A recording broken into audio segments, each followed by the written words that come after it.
Welcome back to Can't Take Your Call Right Now with me, Lauren Reeves. And me, Harry Monkhouse. Is episode 6. I can't believe that. 6 episodes. That's insane. But here we are, episode 6. And before we dive into the topic, which is all going to be about tech stack this week, Harry, how are you? What have you been up to? Fill me in.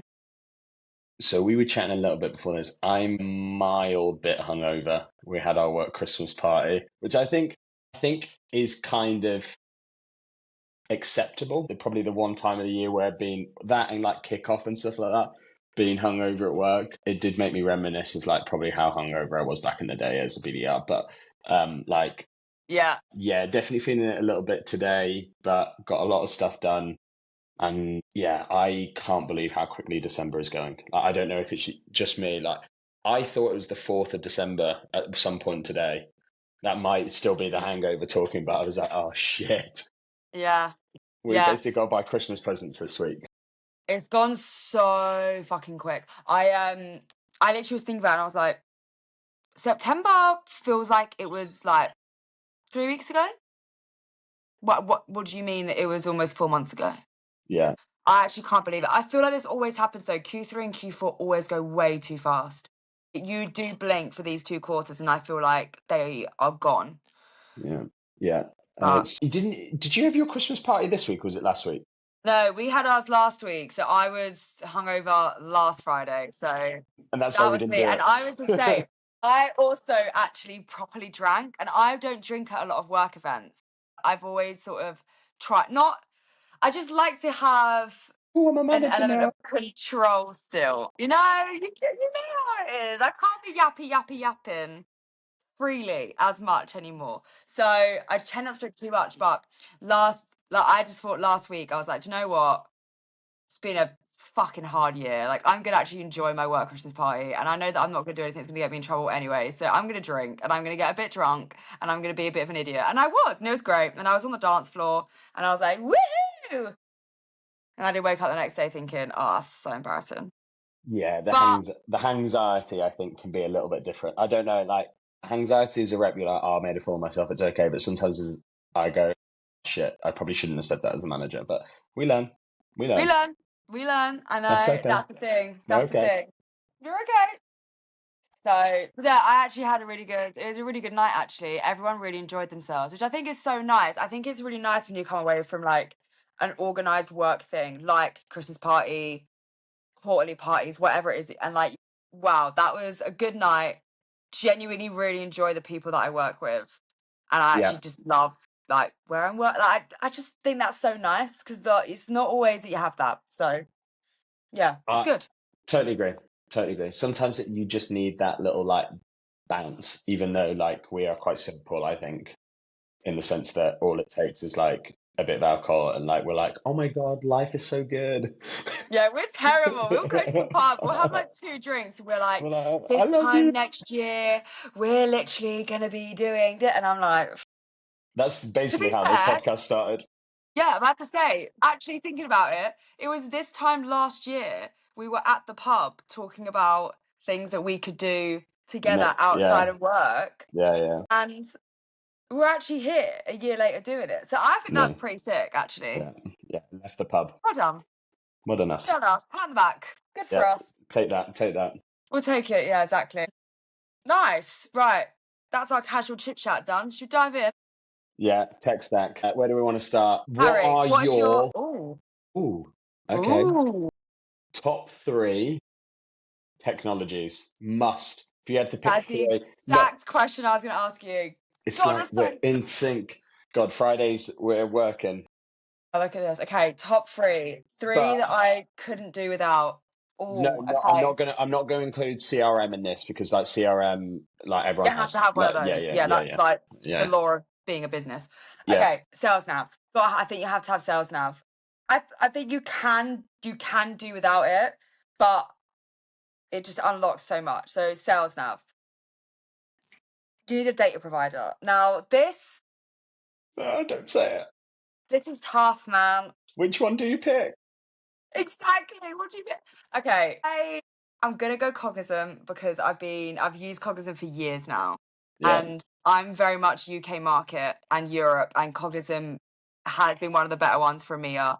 I've not tried out some of the newer ones that are popping up, like Full and Rich and stuff. So I actually can't comment on whether or not I'd pick that over Cognizant. But I know what Cognizant's like. I know what I'm getting with it. So Cognizant. And then what is my third tool? Has to be some sort of sequencing automation type tool just to help my reps be a bit faster at their job. Oh, this is hard. Then I think it has to be like an outreach, a sales loft. We are using now Lemlist. Yeah. That's our tool. So I would probably say Lemlist. You get more for your money than you do in some of the big players now. Hmm. So let's see how that changes next year. But yeah, I think it'd be those three.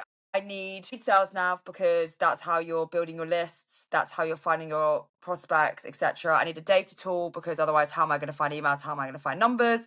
And then I need something to help me be efficient at my job. And that is where the sales engagement platform is going to come into play. So they're the three I feel would make me and my reps the best at their job with the limited amount of tools we have.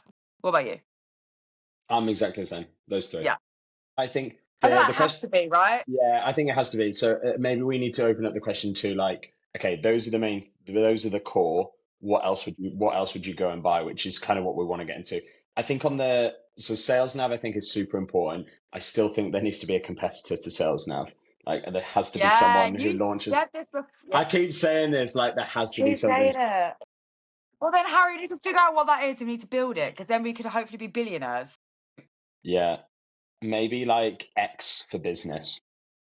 We need to get Elon on the line. Yeah. We'll send him a strongly worded letter and then maybe he'll invest to help us Yes, build something. or send him a voice note.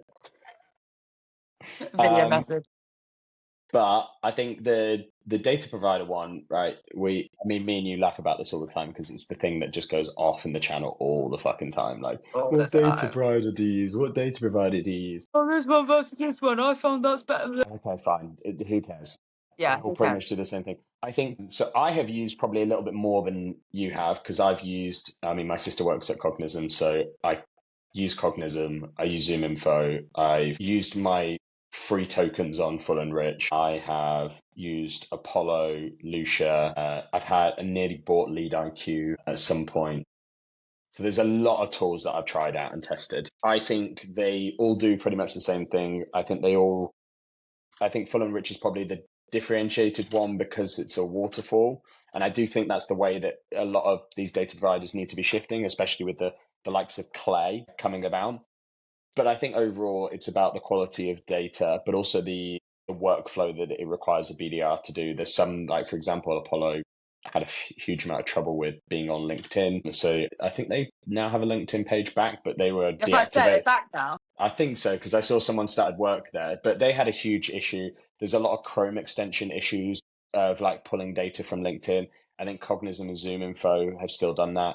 It depends on the market you're selling into, what type of size company that you're selling into. There's loads of different reasons why you'd buy a data provider. At the end of the day, it's all about I think it's marginal percentage difference. I think so. And I use Unless it's Six really Sense good. data. Yeah, and then I use Six Sense as well as from data as well. So I feel like I've done enough, and it's I mean it from the data test that I did. Like some of them in some regions, Cognizant, for example, was better at like 30% more data. But it's got to be the right data, so it's not just total coverage. Yeah, that's what I always think with this thing is that like people be like, oh, for me this one's the best. It's like, okay, but is that's the best for you and your prospects in your market? For example, Cognizant is just better for UK and EMEA. Zoom Info is better for US. Yeah, Like most people you speak to, they all know that it's true. Again, I reckon it's marginal. Like that the amount of data that Zoom Info has in comparison to Cognizant for the US, it's going to be like 5% or something. It's not going to be that much, but yeah, I think in an ideal world with a limited budget and a CRO that says yes to everything, you'd want multiple providers. You'd want to be able to 100%. have two or three that you can dip your finger in whenever you need it, and then chances are you'll definitely get a number. That's ideal world. Obviously, if you're in a startup or a smaller company, you kind of have to pick one to start with. But yeah, that would be like I the mean, ideal situation.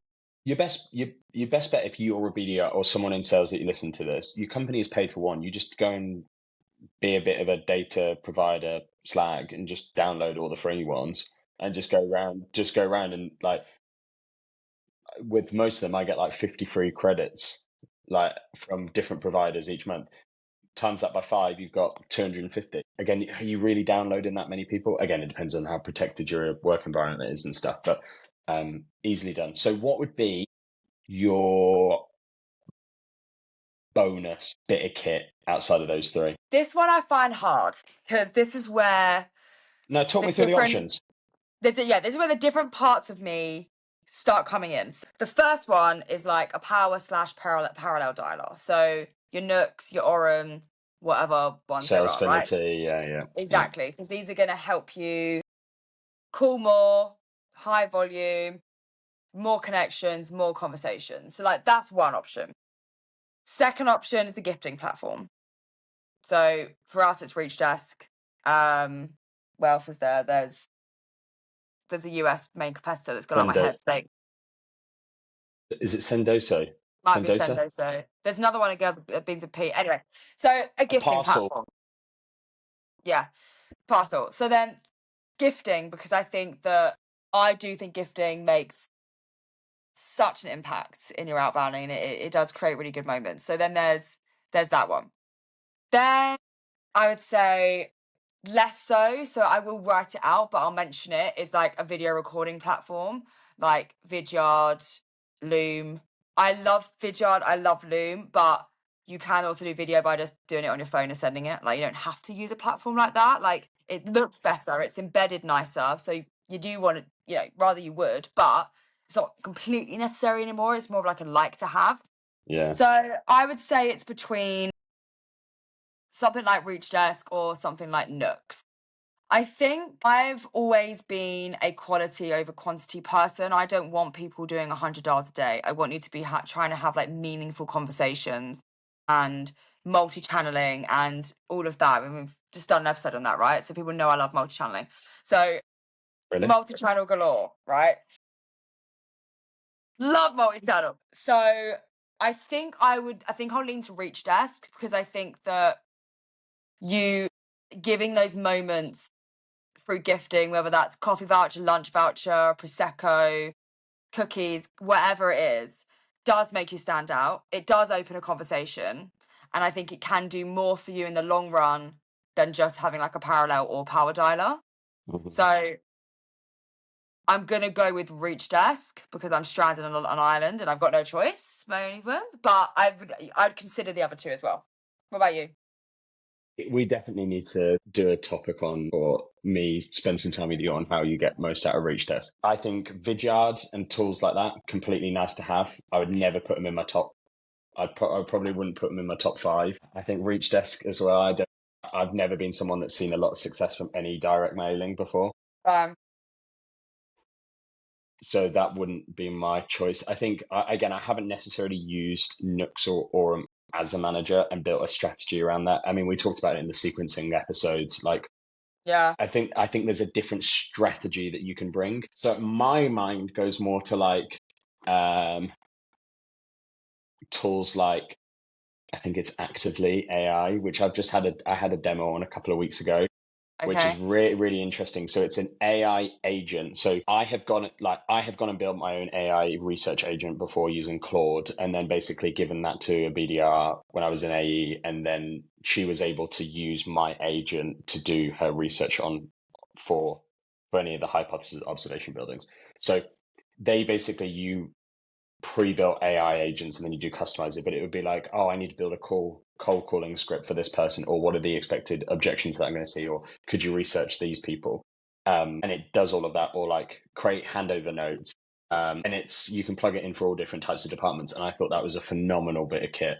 I do think parallel data is something that I would definitely go and explore. Do you go and buy all of your reps like a pro ChatGPT license? That might be somewhere where I maybe go and spend my money if I could. Yeah, I can see that. I think I mean, I think I'm biased here, having worked for 6 Sense for nearly 3 years, but like like an intent, and intent, you can kind of get through a lot of those data providers that we spoke about, like Cognism use Bombora, ZoomInfo have their own intent network. So you could go down that route. I think I am questioning intent data at the moment, because I think intent data has been like, I still think a lot of people say intent's a load of bullshit. I personally saw so much of my Mhm. pipeline come from people that were showing intent. So like, I've seen it work firsthand. Yeah. Uh, like, I had my best example of this is we did a pitch once. We went on site. We gave this girl 10 people to call that were showing intent data on the topic. She booked 2 meetings within 5 calls.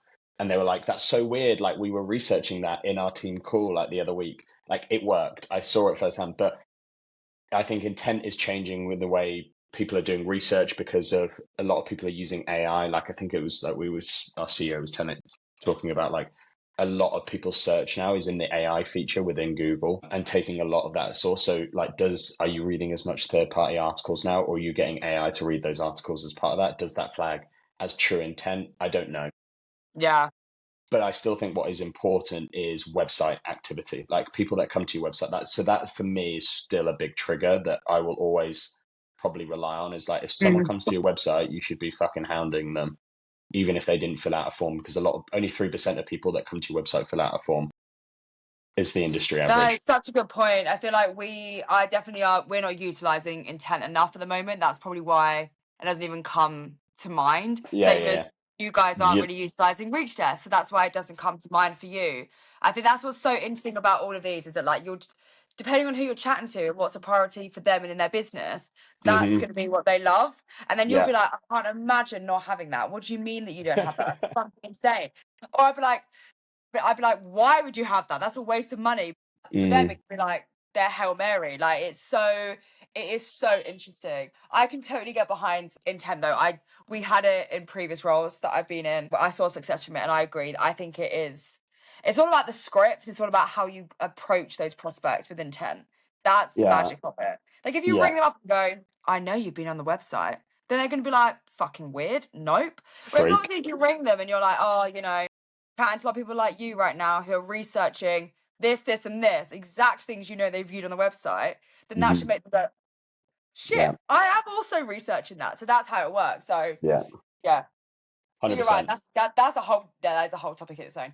But I think okay, so go on. just on that, I think the only other thing that I potentially would go and spend money on, which I think I haven't fully tested, but again, saw this a lot at Sixth Sense, is like, do I go and buy like an AI agent that does outreach?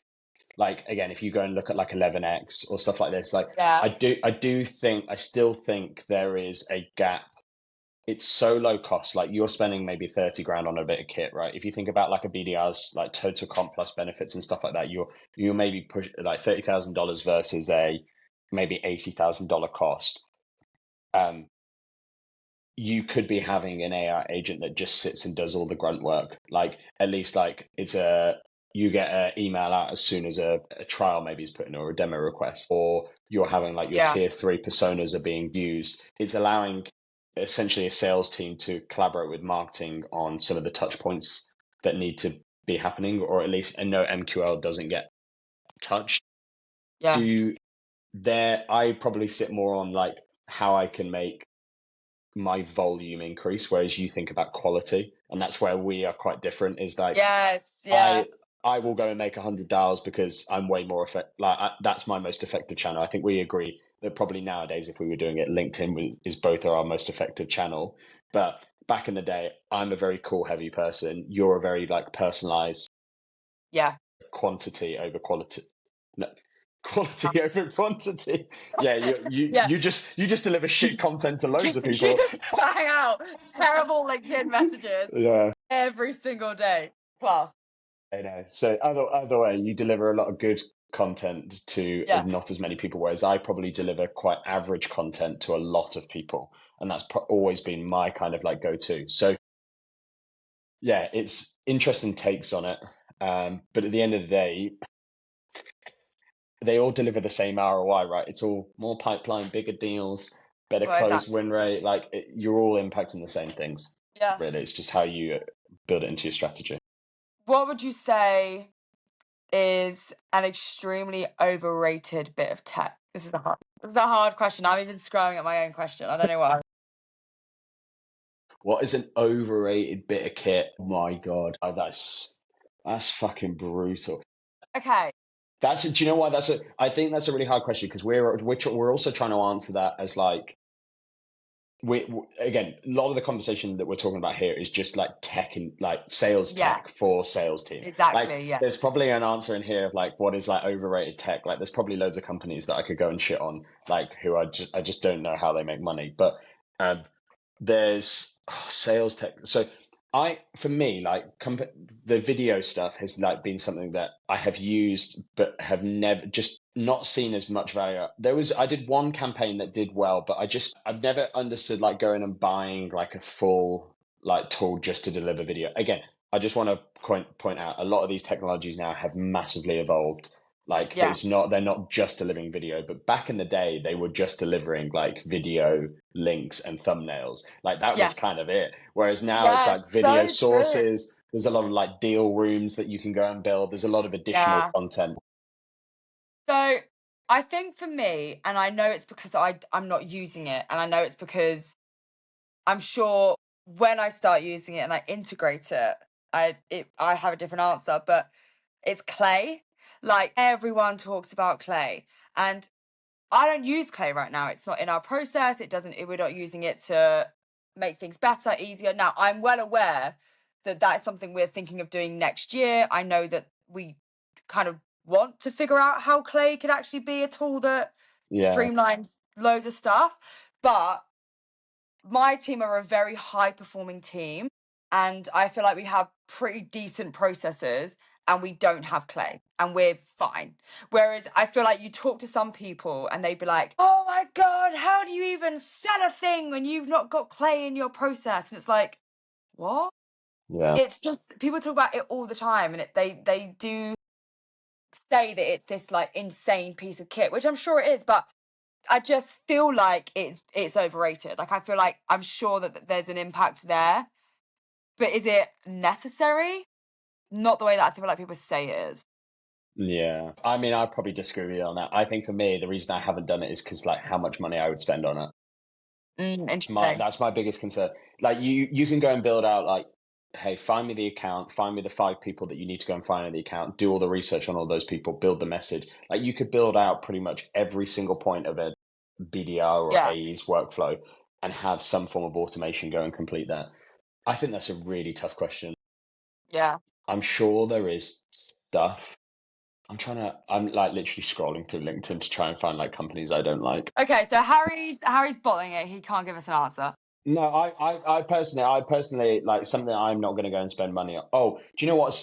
Things I'm not going to go and spend money on Yeah. are like gamification platforms. To gamify what? Like coaching, game of Yeah, yeah, stuff like that. Like, I know some of that is inbuilt into some of the other technologies that I would go and look at purchasing, but like me going and buying like a leaderboard thing, there's so many. For me, I always saw Reach Desk, Vidyard, like some of the gamification project processes, right? I'm not shitting on them as tools because we've got a lot of friends that work at those companies, but like, nice to have. Like, if you've got additional budget, yes. But yeah, those little like ones that are like 10, 20, 30 grand here or there that don't improve like the workflow of a rep, I really struggle to justify the ROI of those. It's more yeah. I based on can a see that. feeling. I agree with that with like Vidyard, Loom, etc. Like, I agree. Yeah. Like, you don't need that. To be fair, Reach doesn't really gamify. It is literally just sending the Hmm. things. Yeah. Um, I mean, yeah, I've obviously already said that I love Reach Desk, but then that's good. What else? Would I not spend my money on? I probably wouldn't spend my money on these tools that that write all your emails for you, Hmm. because obviously you can write your own email, put it through ChatGPT, and it will help you make it shorter, better, Yeah. etc. So I just don't think it's necessary anymore. I think that what you get from these from GPTs and stuff why would I go and spend money on a whole thing that's just dedicated to writing emails to my reps? I actually think it's a skill the reps need as well. And I Yeah. don't want them to lose the skill of being able to do that because they get used to AI writing a load of drivel for them. And yeah, so I probably wouldn't spend my money on that sort of thing. Yeah. Yeah, I think there's some efficiency gains in there, so that might be something that I would. I love Lavender. I've got my own personal use, like as a business account of that I use alongside some things, but I use that more for my consultancy business. Yeah. Again, probably like final point here, like what do you think from a tech stack perspective, like people are really poor at utilizing? Like where do you see like we've kind of talked, I think we're probably agreeing like the big three Yeah. are like, and then we've got CRM alongside that, but I think where do we go wrong, or where do you I see people go think wrong? people go wrong on, I think it's on most platforms and it's like not just one specific, but the reporting features on a lot of these platforms are really good, and it gives you some really interesting stats, especially on a lot of these sales engagement tools now. Like they really do Yeah. dive into the data, and I just don't think BDRs, especially BDRs, bother really looking into it. Like they're not Hmm. actually pulling up the stats of their sequences, campaigns, whatever they bloody call it, and going in and actually understanding the open rate, the reply rate, Yeah. at what point in the sequence they're applying. Like they're calling, are they looking at their time, like their time tree, like when's their most common pickup time? And every platform you have does this for you. Like Hmm. they all have these reports. It's just standard within these sort of tools. And there's so much good stuff in there that could really help you elevate yourself to the next level without needing extra coaching, extra training, just by self learning through that. And I Yeah. just don't think people utilize it enough and they don't use it. And I'm also guilty of that as a manager. I know that I don't dive into it enough half the time either. I'm trying to get a lot better at it. It's one of my goals for next year is to like really start looking into people's individual data on a regular basis, not just like every few months. But yeah, I think that's one of the things that I think people are poor at. I'd probably agree with you on what you're saying there. Like, I think a lot of reps can be quite poor at being tech obsessed. I think Yeah, like, I mean, I saw it a lot at Six Sense, right? Towards the latter stages of my tenure there, I was responsible for going into their red customers and the customers that weren't utilizing the platform. And it is all about the tech becoming instilled into your day to day. And as soon as yeah, it does get instilled in that day to day, you get the most out of it. Like we spoke about it, I think early on, right? In the C, I didn't use outreach. I was like adamant that outreach couldn't help me when I first started, and I was using Salesforce tasks. I've now purchased sales engagement platforms and set them up from like an ops perspective for companies. Like I am such a big believer in like those type of yeah, platforms now and what you can get out of them. So a lot of the time it's just about putting in the effort to get the most out of these platforms as part of that. But yeah, becoming obsessed with your tech stack is a I think a top trait of a lot of top reps, yeah, I agree. and does differentiate yourself as a rep. Yeah, I agree. Okay, well, I feel like that was a lot of just yap there, but good, good chat on all things tech stack. I feel like our opinions have been nicely shared. Well, if any vendors would like to sponsor this episode, please just let us know. There's probably a Please couple. let us There's know. probably a couple. Look, Yeah, if you send me 500 quid, I'm happy to come on re-record segments to say your technology is the must-have. Happy to do that. I do take absolutely. bribes. Yeah, and we will take, podcast sponsors. We'll put your name smack bang in the middle of the logo. Like, no concern there at all. Just let us know how much you'll pay, and I'm sure that we'll bend over backwards for you. Yeah, perfect. Thanks, guys. Yeah. Thanks, guys. Well, this episode is actually going to be out Christmas week. Yeah, So, Christmas will be in all of 2 days when this gets released. So, we'll be prepping ourselves for a lovely bit of turkey. What else is on your Christmas dinner, Harry? Are you a turkey we're family? not doing turkey this year. We are doing beef and chicken. Wow, interesting. Yeah. Are you Interesting. Going you away. a turkey family? Yeah, my parents will always do turkey, and then they'll always normally cook gammon in the evening to have that Nice, as well as like spare. But I'm at my partner's for Christmas this year, and they do just a big turkey. I'm nice. actually gonna have to bring my own food probably for the evening because I overeat at Christmas, whereas they're a bit more normal than me. So That's okay. That's okay. I mean, you do it quite early. We have like a Christmas dinner, and then it's like bacon sandwiches and stuff in the morning. So yeah, we, we do that as well. yeah. Okay. Yeah, Yeah, yeah, yeah. You gotta have the bacon sarnies, yeah, the yeah. sausage sarnies, all of that in the morning. Absolutely. Yeah. 100%. So yeah, I think I hope everyone has a lovely Christmas. I hope you have a lovely Christmas, Harry. You too. We are planning, I think, on recording some eps over the Christmas break. We well, hopefully get ahead. We've got a couple of guests that we've hopefully got lined up. So, yeah, it Yeah, should be exciting. There's loads more content to come out of this series one, all things outbound. yeah. So there you go. Merry Merry Christmas Christmas. and see you in the new year. See you soon. Bye. Bye. Bye. Bye.